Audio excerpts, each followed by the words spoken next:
Mobile ফোনের charging system নির্ভর করে একটি ছোট অথচ শক্তিশালী চিপের উপর। সেটি হল চার্জিং আইসি। এটি ব্যাটারিতে সঠিক ভোল্টেজ পাঠানো, চার্জ নিয়ন্ত্রণ এবং সুরক্ষা নিশ্চিত করে। যদি চার্জিং না হয়, তখন সবচেয়ে আগে এই আইসির পিন কনফিগার, ভোল্টেজ ইনপুট ও আউটপুট যাচাই করা হয়।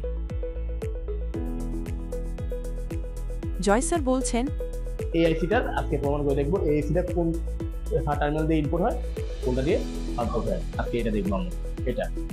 এটাতে আমরা এক নম্বর টার্মিনাল ধরতে পারি এইটা, 2 3 4 5 6। ঠিক আছে, মূল কথা কি? হ্যাঁ, একই রকম হবে। আমি লেখাটা যেভাবে পড়তে পারি, লেখাটা আগে ঠিক মতো রাখবো।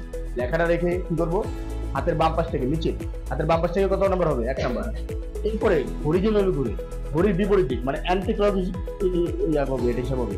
ঘড়ি ঘুরে এভাবে, কিন্তু আইসি হিসাবগুলো হয় এভাবে, মানে অ্যান্টি ক্লক। ঠিকভাবে বুঝে কাজ করলে চার্জিং সমস্যা সমাধান খুবই সহজ।